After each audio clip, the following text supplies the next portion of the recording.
মালয়েশিয়ার সব ইউনিভার্সিটি থেকে স্টুডেন্টরা এখানে এসেছে এবং তারা কিভাবে তাদের জবগুলা গ্র্যাব করছে সেটা আপনাদেরকে আজকে একদম প্র্যাকটিক্যালি দেখাবো। আসসালামু আলাইকুম, বশির বিন জাফর রয়েছে আপনাদের সাথে মালয়েশিয়া থেকে।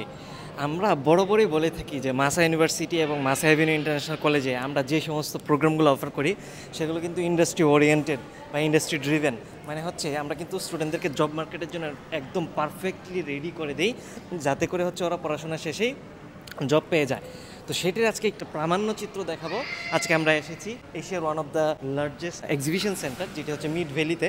এখানে একটি জব ফেয়ার চলছে এবং জব ফেয়ারে যে সমস্ত কোম্পানিগুলো এসেছে ম্যাক্সিমাম হচ্ছে আমাদের পার্টনার কোম্পানি যেগুলো রয়েছে সেগুলো। এবং এখানে শুধুমাত্র আমাদের স্টুডেন্টরাই আসছে তা না, মালয়েশিয়ার সব ইউনিভার্সিটি থেকে স্টুডেন্টরা এখানে এসেছে এবং তারা কিভাবে তাদের জবগুলো গ্র্যাব করছে সেটা আপনাদেরকে আজকে একদম প্র্যাকটিক্যালি দেখাবো। সঙ্গেই থাকুন।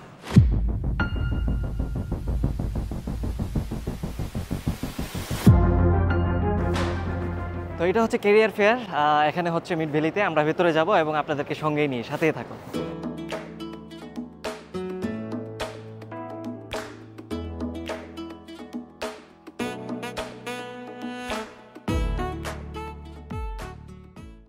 সরকারি বেসরকারি সব কোম্পানি চলে এসেছে এখানে।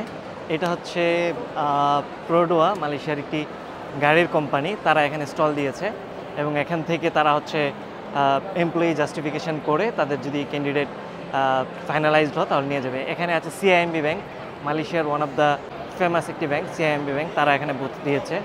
ঠিক এই পাশে আছে ব্যাংক নিগারা, মানে মালয়েশিয়ার যেই সেন্ট্রাল ব্যাংক যেটি, সেটি হচ্ছে ব্যাংক নিগারা এখানে রয়েছে। তারপর আরও যদি দেখাই, এই পাশে অনেকগুলো স্টল রয়েছে, অনেকগুলো কোম্পানির, নামি দামি কোম্পানিগুলো। যেমন এখানে আছে পেনেট, তারপর হচ্ছে অ্যালায়েন্স ব্যাংক, তারপর আরও আছে অনেকগুলো কোম্পানি। এখানে রাফেল ড্র হচ্ছিল, তারপর DHL, world wide holdings, Coach, আগুডা।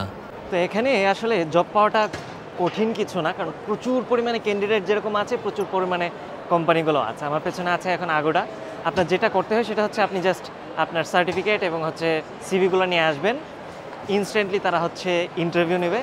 Interview নিয়ে আপনাকে রেজাল্ট জানানোর একটা সার্টেন টাইম তারা নেবে, নিয়ে অন টাইম আপনাকে রেজাল্ট জানিয়ে দেবে।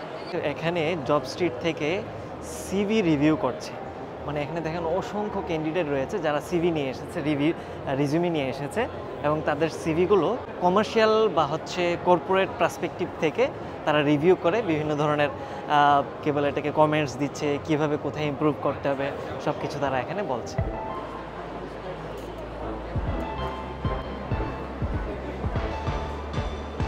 তো এখন যে জিনিসটা আমরা এখানে আপনাদেরকে দেখালাম সেটা হচ্ছে যে মোর দেন 100 কোম্পানিজ, রেপুটেড কোম্পানিজ তারা কিন্তু এখানে এসেছে এবং তারা কিন্তু তাদের নিজস্ব যেই এইচআর বুথ সেটি বসিয়েছে এবং সেখান থেকে সিভিগুলো জাস্টিফিকেশন করে পটেনশিয়াল ক্যান্ডিডেট রয়েছে তাদেরকে কিন্তু জবের শিডিউল দিয়ে দিচ্ছে, বা বলা হচ্ছে যে নির্দিষ্ট একটি টাইমে আপনারা জবের কল পেয়ে যাবেন এবং এসে আমাদের সাথে ইন্টারভিউটা দিয়ে যাবেন। তো এভাবেই কিন্তু মালয়েশিয়াতে যারা শিক্ষার্থীরা আসে স্টাডি করার জন্য, তারা কিন্তু স্টাডি করা অবস্থায় বা স্টাডির শেষ পর্যায়ে গিয়ে এভাবেই কেরিয়ার ফেয়ারগুলোতে এসে তারা তাদের কেরিয়ারটাকে অ্যাটাচ করে ফেলতে পারে এবং কেরিয়ারটাকে সিকিউর করে ফেলতে পারে। আপনি যদি প্ল্যান করে থাকেন মালয়েশিয়াতে আসবেন আপনার উচ্চশিক্ষা এবং কেরিয়ারের জন্য, তাহলে অবশ্যই মাসা ইউনিভার্সিটি এবং মাসা এভিনিউ ইন্টারন্যাশনাল কলেজ আপনার জন্য হতে পারে বেস্ট চয়েস। আমরা এভাবেই আপনাদেরকে সাপোর্ট দিয়ে যাব।